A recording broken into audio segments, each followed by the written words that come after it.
सो अस्सलाम वालेकुम, welcome back. ये आई थिंक सो इस सीरीज जो प्रॉप फर्म के रिलेटेड सीरीज है उसकी 9वीं वीडियो है।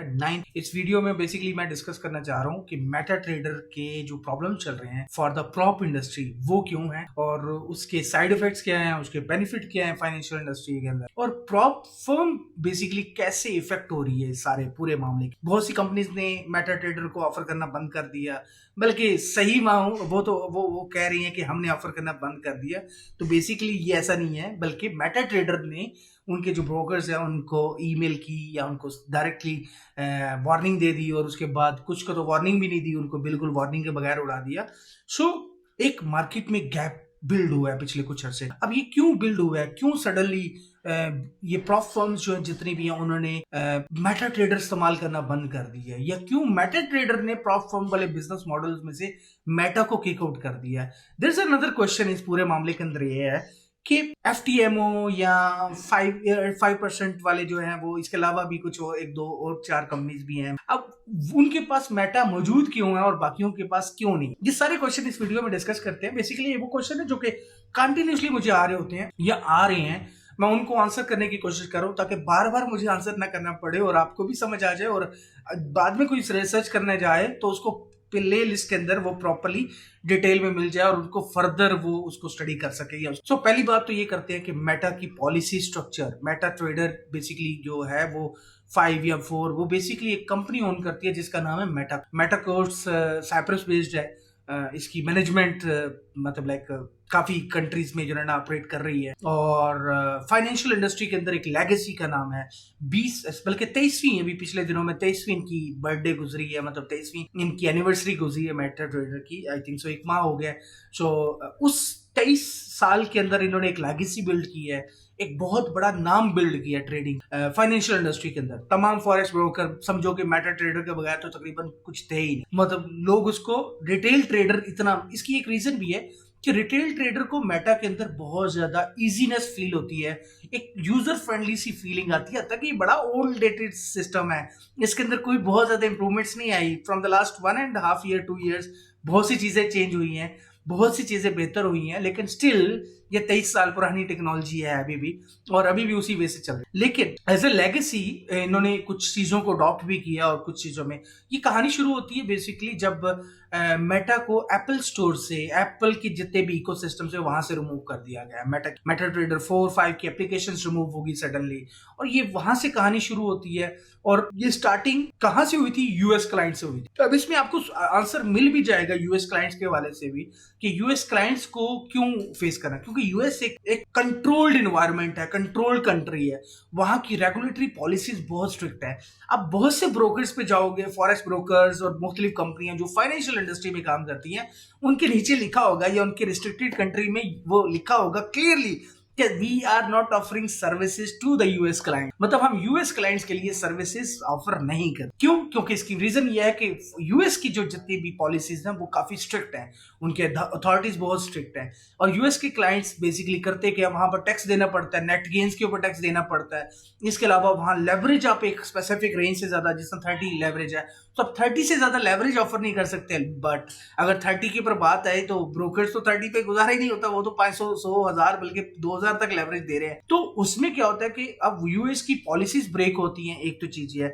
सेकंड चीज, एक इंपॉर्टेंट चीज जब मैं इस चीज के अंदर बात करूं या एक्सप्लेन करूं तो वो ये कि आपका जो टैक्स है वो नेट से निकल जाता है, टैक्स नेट से निकल जाता है, नेट गेन्स जो है वो डिक्लेयर नहीं होते।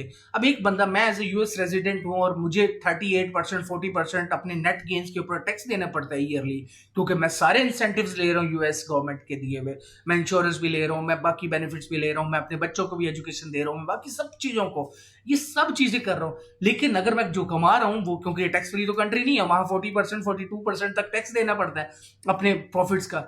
तो जब आप एक ऑफशोर ब्रोकर्स में या दूसरे ब्रोकर्स में, दूसरी फर्म्स में आप इन्वेस्टमेंट करते हो और वहां से प्रॉफिट कमा रहे हो, और वो कंट्रोल्ड बाय यूएस गवर्नमेंट नहीं है लॉजिकली, तो वहां आपको प्रॉब्लम फेस करना पड़ता है। एक तो ये रीजन थी कि इस वजह से मेटा ने वो फेस किया पूरा अरसा जिसके अंदर वो क्योंकि यूएस गवर्नमेंट इतनी स्ट्रिक्ट है कि वो जस्ट एक मेल के ऊपर पूरे के पूरे सिस्टम को, पूरे के पूरे निजाम को बंद कर सकती है। इसकी एग्जांपल आपने हुआवी में भी देखी होगी। हुआवी का जब वो प्रॉब्लम आया और सडनली पूरा हुआवी का इकोसिस्टम जो उन्होंने तबाह कर, उसमें गूगल भी नहीं चल सकता था। मतलब आप ये क्या, जीमेल का क्या ताल्लुक है, मतलब लाइक आपका गूगल का क्या ताल्लुक है, लेकिन उन्होंने पूरा का पूरा एंड्रॉइड सिस्टम ही उसके लिए खत्म कर दिया। अब वो मतलब at the end they grow up. So इसी तरीके से मेटा के लिए ये एक दफा बहुत ज्यादा वो स्ट्रिक्ट प्रोसेस से गुजरे हैं एंड उसके बाद उन्होंने अपने रेगुलेटरी कंप्लायंसेस को बहुत स्ट्रिक्ट कर दिया, बहुत तेजी से कर दिया। और इसकी वजह से बहुत से ब्रोकर्स को भी, बहुत सी कंपनीज को और वेल स्टैब्लिश कंपनीज को फेस करना पड़ा है और उनमें से गुजर रहे थे उस पूरे प्रोसेस में से। केवाईसी कंप्लायंस काफी सख्त हो चुका हुआ है। ऐसा नहीं है अब वो जिस तरह मतलब लाइक ब्रोकर छोटा सा बनाया और बस चल गया, वो ऐसा चीजें नहीं है। एक तो ये रीजन है कि यूएस के लिए जो भी क्लाइंट ऑफर कर रहे थे जो सर्विसेज, तो मेटा आप इसलिए ऑफर करते, मतलब कोई भी प्रॉप फर्म मेटा की जो यूज करती है वो तो पहले ही नहीं ऑफर कर सकती क्योंकि यूएस रिस्ट्रिक्टेड कंट्रीज में था। सेकंड थिंग, इवन ब्रोकर भी है तो वो यूएस रिस्ट्रिक्टेड कंट्री है until unless we have the broker have the licence for the US. ठीक है, अब सेकंड दूसरा क्वेश्चन आ जाता है, ओके यूएस का तो प्रॉब्लम खत्म हो गया लेकिन मेटा फिर क्यों बंद हुआ? ओके मैं एज अ प्रॉप फर्म मैं यूएस वालों को नहीं देता, यूएस के क्लाइंट्स को मैं नहीं मेटा देता। भाई ठीक है नहीं देता मैं, लेकिन फिर तो मुझे मेटा दे दो। अब इस पे भी एक प्राइवेसी या पॉलिसी कॉन्फ्लिक्ट आता है। मेटा की शुरू से पॉलिसी रही है कि एज अ ब्रोकर, देखिए ये सारे लाइसेंस प्रॉप के ऊपर तो आते नहीं है, ये ब्रोकर के नाम के ऊपर मेटा ब्रोकर के नाम पे लाइसेंस अपना प्रूव करता है। तो जब ब्रोकर के नाम पे प्रूव करता है तो एक शुरू से पॉलिसीज जो शुरू से चलती आई है कि मैं अगर एक फॉर एग्जांपल ब्रोकर लेता हूं तो मैं अपने मैनेजर्स, मैं अपनी जो सिस्टम है उसको डिवाइड करके मैं 10 बंदों में नहीं कर सकता, मैं थर्ड पार्टी। ऐसे ही है जैसे मैंने अभी एक ऑफिस ले लिया रेंट पे, मैंने ऑफिस रेंट पे ले लिया, अंदर ही मैंने छोटे छोटे 10 ऑफिस खोल दिए, तो इसका मतलब ये है कि मैंने सबलेट कर दिया अपने ऑफिस को 10 ऑफिस के अंदर। अब मेरा 1000 स्क्वायर फीट का ऑफिस है और मैंने 100 स्क्वायर फीट के छोटे छोटे ऑफिस बना के, अब मैंने तो 1 लाख दिरहम का या 1 लाख डॉलर का या 1 लाख रुपए का जो भी ऑफिस ले लिया, मैं 10 हजार का मुझे कॉस्ट पड़ी और मैंने 20 हजार का लोगों को बेच दिया। सो इट मीन्स मैंने अब एक छोटा सा रेंटल कॉन्ट्रैक्ट भी उठा लो, उसमें भी लिखा होता है कि आप सब लेट नहीं कर सकते, सबलेट नहीं कर सकते उसको, उस ऑफिस को, उस जगह को किसी और को नहीं दे सकते। हाँ दे रहे हो, आपका अपना बाहमी ताल्लुक है तो एक चल रहा होता है, लेकिन ऑफिशियली नहीं कर सकते। सेम मेटा की पॉलिसीज भी हैं। उसके अंदर होता क्या है कि कोई भी ब्रोकर अपना जो मैनेजर है या अपना जो सिस्टम है वो सबलेट नहीं कर सकता मुख्तलिफ, क्योंकि केवाईसी जिसकी हुई है वही उसको सर्विस प्रोवाइड करेगा। अगर सबलेट किया हुआ है तो इनमें से 10 लोगों को किया हुआ है, एक बंदा स्कैम कर देता है तो 10 लोगों को वो उस स्कैमर का तो पता ही नहीं चलेगा और जो मेन है वो जो है ना वो बेचारे पकड़े जाएंगे। अब ये सारी सिचुएशन को कंट्रोल करने के लिए शुरू से एक पॉलिसी थी कि ग्रे लेवल, इसको कहते हैं ग्रे लेवल मार्केट। जो मेटा ने शुरू से ग्रे लेवल के ऊपर बड़ी रिस्ट्रिक्शन रखी है, ब्रोकर लेवल के ऊपर बहुत ज्यादा रिस्ट्रिक्ट रहा है। जिस भी कंपनी ने ग्रे लेवल सर्वे अपने मैनेजर सेल किए या शेयर किए, पहले होता था ये 600, 700, 800 में भी मिल जाता था मंथली में, जितने मर्जी अकाउंट बना लो। सो लेकिन अब वो पिछले 2 साल से काफी सख्तियां इस पे चल रही थी, ये यूएस से पहले से ही चल रहा था। तो इनकी प्रीवियस पॉलिसी शुरू से है कि ग्रे लेवल नहीं करना, अगर आपको ब्रोकर बनाना है तो directly come to the Meta, आप अपना सर्वर लें, अपनी केवाईसी करें, अपनी कंपनी बनाएं, उसके ऊपर कंप्लायंस कंप्लीट करें, अपने प्रोसेस को फॉलो करें, रूल्स को फॉलो करें, तो you can get your broker. अब इस वजह से मेटा की एक स्ट्रिक्ट वो जो पॉलिसी थी वो ब्रेक हो रही थी। कैसे? अब ब्रोकर तो थर्ड पार्टी दे रहे थे, ठीक है, वो तो ब्रोकरेज के लिए तो रोक लिया। अब प्रॉप फर्म कैसे बन रही थी? अब थिंक मार्केट की एग्जांपल ले लेते हैं, काफी नाम है इसके अंदर, या 8 कैप की बात कर लेते हैं। अब 8 कैप ऑफिशियली ब्रोकर नहीं था, लेकिन उन्होंने अपना मैनेजर जो ना, मतलब मेटा की पॉलिसी के मुताबिक वो 100 मैनेजर बना सकते हैं या अनलिमिटेड मैनेजर बना सकते हैं, तो उन्होंने अकाउंट तो रिस्ट्रिक्टेड है लेकिन उन्होंने मैनेजर बांटने शुरू कर। अब 10 कंपनियां उन्होंने सबलेट की, 10 कंपनियों को उन्होंने अपने अकाउंट डिवाइड कर दिए। इससे होता क्या था कि अब एक कंपनी है ABC prop firm, ABC prop firm के अंदर जब अकाउंट खोलेगा क्लाइंट, तो सीआरएम के अंदर जाके जब अकाउंट खुलेगा तो वो जाके उस एबीसी की बजाय 8 कैप के ऊपर जाके ट्रेडिंग अकाउंट खुलेगा। तो काइंड ऑफ अब 8 कैप का एबीसी के साथ क्या ताल्लुक है? एबीसी कहती थी मैंने तो 8 कैप से सर्विसेज ली हुई हैं। अब जब ये कंडीशन चल रही थी तो 8 कैप कहती थी मैं थर्ड पार्टी सर्विस प्रोवाइडर हूं इसको। मेटा की ये पॉलिसी का ब्रीच था, इसकी वजह से उन्होंने सडनली ये पुराना टाइम से चल रहा था, ये प्रॉप थोड़ा सा छुपा हुआ चल रहा था, क्योंकि पहले लाइव अकाउंट्स के लिए था, अब ये डेमो अकाउंट्स में भी आ गए गेम, क्योंकि प्रॉप तो सारा डेमो अकाउंट्स में चल रहा है, तो डेमो पे भी प्रॉब्लम आ गई। डेमो के ऊपर भी एक मसला शुरू हो गया कि लोगों ने डेमो के अकाउंट्स को फ्री मतलब सेल करना शुरू कर दिया। सो मेटा इसके ऊपर बड़ा रिस्ट्रिक्ट है। शुरू से इन्होंने, हाँ, इनको पता चलने तक काफी टाइम गुजर चुका था, क्योंकि प्रॉप एक छोटी सी जिसको किसी ने सीरियस नहीं लिया, इंक्लूडिंग मी। मैं आपके सामने बैठा हूं, मैं ऐसे 1.5 साल पहले 2 साल पहले मेरे अपने point of view prop firms के लिए एक बहुत normal negative point of, but when I saw कि यार इससे बहुत से लोगों की जिंदगियां भी बदल रही हैं, बहुत से लोग जिनके पास फंड नहीं है वो $200-400 के एक अकाउंट खरीद के उसमें से अपने आप को पास करके वो अपना रियल फंड ले लेते। लेकिन मैंने ये भी देखा कि इसके अंदर बहुत ज्यादा स्कैम की पॉसिबिलिटीज भी हैं, क्योंकि जो भी कंपनी है उसका कोई मेजर कॉस्ट नहीं लगे, वो 1000-1500 का सिस्टम, 2000 का सिस्टम ले लेगी, CRM रिस्क मैनेजमेंट सिस्टम लेगी, और बाकी किसी ब्रोकर के साथ $10, $12, $15 पे अकाउंट की डील कर लेगी, उसके बाद वो बेचना शुरू कर देगी। दैट वाज बेसिकली इतना इजी स्कैम था कि 2-3 हजार से शुरू हो जाता, और लोगों ने पीछे फंड होता नहीं था। तो ये सारी वजह से मेटा को जब तक प्रॉप फर्म का पता चला, जब तक वो देखा कि ये तो एक बड़ा बिजनेस मॉडल इन हो गया, अब पॉलिसीज यहां पर ब्रीच हो रही थी। पॉलिसीज कैसे ब्रीच हो रही थी कि वो सारा का सारा जो मॉडल ग्रे लेबल का था वो लाइव अकाउंट से, रियल अकाउंट से निकल के डेमो में चला गया था। अब डेमो अकाउंट बिकना शुरू हो गए थे, अब डेमो की रिस्ट्रिक्शन तो थी नहीं। तो ये सारी चीजों को जब लेके चले, जब हम पूरे, तो I think so Meta is बिल्कुल राइट। उन्होंने इस पूरी पॉलिसीज को अडॉप्ट किया, और अडॉप्ट करके मतलब लाइक प्रॉप के लिए भी अडॉप्ट किया, और ढूंढना, जैसे पहले ग्रे लेबल ढूंढते थे अब प्रॉप ढूंढ, और जो प्रॉप फंडेड का वो ऑफर कर रही है दूसरे नाम से, थर्ड पार्टी के नाम से, उन सब को वो रिस्ट्रिक्ट करते जा रहे हैं उनके लाइसेंस। बहुत से नाम हैं सामने, में नाम स्पेसिफिक लेना शायद अच्छा नहीं लगता, बट चलिए मैं ओक्टा एफएक्स की ले लेता हूँ, ये एक बहुत कॉमन नेम है। ओक्टा एफएक्स प्रॉप नहीं कर रहा था, लेकिन ओक्टा एफएक्स में भी इसी तरीके से यूएस वाली एक पॉलिसी ब्रीच की। तो इस तरीके से बड़ा एक स्ट्रिक्ट रूल्स होते हैं, रेगुलेशंस होते हैं इसके ऊपर। ये ऐसा नहीं है ब्रोकर का licence, it's a kind of bank का लाइसेंस। सो ये है अब तो कि आप एक आम बंदा, मतलब किसी भी थर्ड पार्टी मेटा ट्रेडर के ब्रोकर से अकाउंट नहीं खरीद सकता। एक तो ये चीज पॉलिसी आ गई है, इसके ऊपर पॉलिसी नहीं आई, लेकिन मतलब लाइक ये प्रीवियस पॉलिसी है। अब बात करते हैं तीसरा क्वेश्चन जो कि इंपॉर्टेंट है, उसके बाद, क्योंकि मुझे वीडियो एंड करनी है, फिर लंबी हो जाएगी और आप कहेंगे। अब इस पॉइंट में हम बात ये करते हैं कि ओके, मेटा ने थर्ड पार्टी बंद कर दिया, तो what is the next process? अगला प्रोसेस क्या? मेटा मिलेगा कैसे? ये एफटीएमओ का कैसे मिलेगा? ये फिक्सिफाई कैसे चल रहा है?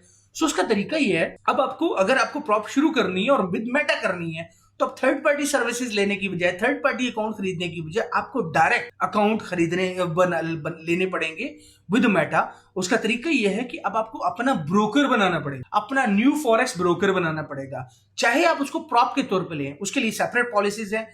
मैंने इस वीडियो में, मैं नीचे लिंक भी दे दूंगा, how to start a forex broker, पूरी उसकी भी सीरीज है, जैसे इसकी सीरीज चल, उसके अंदर प्रॉपर डिटेल है कि ब्रोकर के लिए क्या क्या जरूरी चाहिए होता है। आपको सीआरएम चाहिए, आपको सर्वर चाहिए, होस्टिंग सर्वर चाहिए, लिक्विडिटी का कनेक्शन चाहिए, प्राइसिंग चाहिए, आपको ब्रिज या गेटवे चाहिए, आपको ट्रेडिंग प्लेटफॉर्म चाहिए। तो ये सारा का सारा आपको इकोसिस्टम बिल्ड करना होता है। जब आप पूरा इकोसिस्टम बिल्ड कर लेते हैं, क्योंकि ये एक इंपॉर्टेंट चीज है, तो ये इकोसिस्टम कहीं ना कहीं कॉस्ट ज्यादा है। इसकी कॉस्ट कैसे ज्यादा है कि अगर आपने कोई कंपनी बनानी है तो आपको कम से कम, मेटा के लाइसेंस शॉर्ट तरीके से बता देता हूं कि आपको मेटा का लाइसेंस लेना है तो सिंपल वे में, आपको सिंपल में से आपको कम से कम एक कंपनी बनानी है। अभी करंटली रेगुलेशंस भी एप्लीकेबल है, लेकिन हम रेगुलेशन के बगैर भी बात करते हैं तो $25-30 हजार की कंपनी बनती है।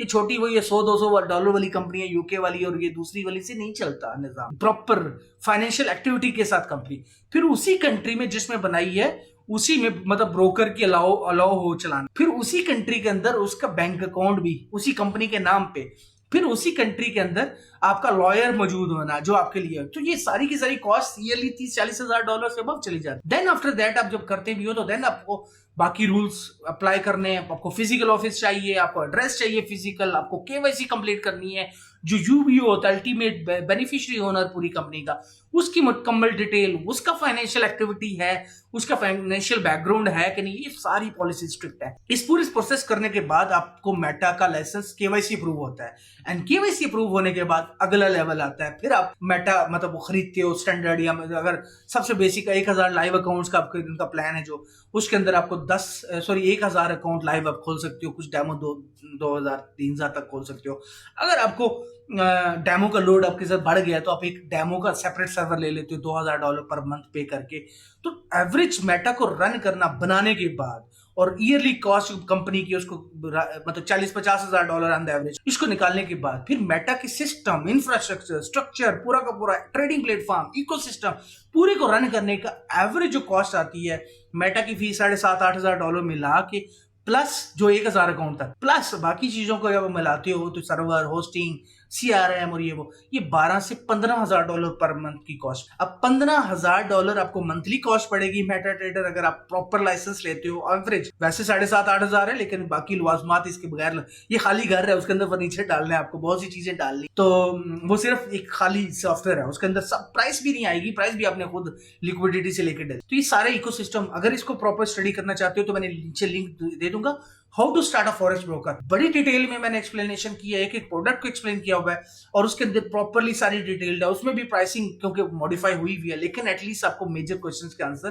प्रोसेस के मिल जाएंगे। और then you can start with your own Meta trader licence, Fxify की तरह या FTMO की तरह या 5% की तरह या बाकी, तो इसी तरीके से आप स्टार्ट करें। सो करेंटली मेरा स्टेक, जो मेरे कमेंट्स हैं वो सिंपली क्लियरली हैं। एज अ नुमान चौधरी मैं अपना पर्सनल जो अपना व्यू दे रहा हूँ, पॉइंट ऑफ व्यू है कि currently very clear, US clients के लिए तो वैसे ही मेटा ऑफर नहीं करता सर्विसेज, ठीक होगा, until unless you are regulated in US से, ठीक है, तब कर सकता है। दूसरी चीज, ग्रे लेवल पे काम करना मेटा की पॉलिसीज के खिलाफ है। जो ब्रोकर ये ऑफर प्रोवाइड करेगा तो टेक्निकली उसके इफेक्ट, उसको आफ्टर इफेक्ट्स उसको फील करने पड़ेंगे, ऑब्जर्व करने पड़ेंगे, उसको अडॉप्ट मतलब वो फेस करना पड़े। कोई भी ब्रोकर जो इतना बड़ा कॉस्ट पे करके इतना बड़ा, वो अपने $10-12 के डेमो अकाउंट के लिए आपको क्यों दे? इस वजह से थिंक मार्केट ने, 8cap ने और बाकी ब्लूबेरी और सब ने रिस्ट्रिक्ट कर दिया। उन्होंने कहा हम नहीं, this is our final decision. और तीसरी बात, अगर आपको अपना लेना है FTMO की तरह, तो उसके लिए आपके पास फंड होना चाहिए, कम से कम, सादा लफ्जों में बात करूं, 50-60-70 हज़ार का कम से कम हैंड फंड होना चाहिए। एंड देन आपके पास रिकरिंग अगले 6 महीने का खर्चा $10-12 मंथली सिर्फ सॉफ्टवेयर का होना चाहिए। इससे वो कॉस्ट बढ़ गई है। और अगर इससे आप मेटा सर्विस प्रोवाइड कर सकते हैं, किसी और से लेके प्रोवाइड नहीं कर सकते, हाँ, अनटिल अनलेस अगली कोई और पॉलिसी आती नहीं है, क्योंकि currently there is no specific policy Meta, कोई स्पेसिफिक पॉलिसी नहीं है मेटा की प्रॉप के ऊपर। हाँ, मैंने सुना है, मेरे नॉलेज में है कि कुछ टाइम के अंदर मेटा एक स्पेसिफिक पॉलिसी लॉन्च कर सकता है प्रॉप फर्म्स के लिए। जब वो प्राइसिंग आती है या वो पॉलिसी आती है, देन उसके बाद शायद बात करना, अगर वो आती है तो I would be happy to share it with you very fairly then all other people. और मैं इंशाल्लाह वो सबसे पहले आपको शेयर कर दूंगा, इसी प्लेलिस्ट के अंदर आ भी जाएगी। चैनल को सब्सक्राइब लाजमी कर लेना और इसके साथ कनेक्टेड रहो, क्योंकि मैं ये फजूल में कंटेंट नहीं डालता, जो इंपॉर्टेंट चीज होती है वही डालता हूँ, कभी कभी डालता हूँ। सो अगर पॉलिसी आती है तो आई वुड लव कि मैं उसको सबसे पहले आपको ब्रेक, और जो पॉलिसी उसमें प्राइसिंग भी आ जाएगी, उसके अंदर डिटेल भी आ जाएगी। सो अगर आती है तो मैं जरूर आपसे शेयर करूंगा। Otherwise remember one thing, Meta is a legacy, Meta will stay legacy as a proper, मतलब देखा जाए हम सारे प्लेटफॉर्म सारे उनसे लर्न करते हैं, बहुत सीखते हैं, और सारे ब्रोकर्स उससे सीखते हैं। और ये जो प्रॉप फर्म्स के लिए ऐसा नहीं है, वो बहुत से ब्रोकर्स ने फेस किए, बड़े ब्रोकर्स के लाइसेंस बंद हुए हैं पिछले कुछ अर्से में, तो उनके डॉक्यूमेंटेशन या बाकी लीगल प्रोसेस कंप्लीट नहीं थे। तो इस वीडियो में मैंने बड़ी डिटेल में, इन डेप्थ इतनी वो एक्सप्लेन कर दी है पूरे प्रोसेस को, सिंप्लीफाई वर्ड्स में, ज्यादा टेक्स्ट और वो ग्राफिक्स की बजाय डायरेक्ट। तो होपफुली आपको सारे सवालों के जवाब मिल गए होंगे। अगर आपको मिल गए हैं तो कमेंट कर देना, और ये चैनल अगर सब्सक्राइब नहीं किया हुआ तो नोटिफिकेशन ऑन कर लेना, कभी कभी नोटिफिकेशन आएगा तो हो सकता है। बाकी स्टे ब्लेस्ड। कोई और क्वेश्चन हो तो आप पूछिएगा, ताकि मैं नीचे, अगर अच्छा क्वेश्चन होगा तो मैं उसको आंसर प्रॉपरली इसी तरीके से in depth they. Stay blessed, Allah Hafiz, next से मिलते हैं।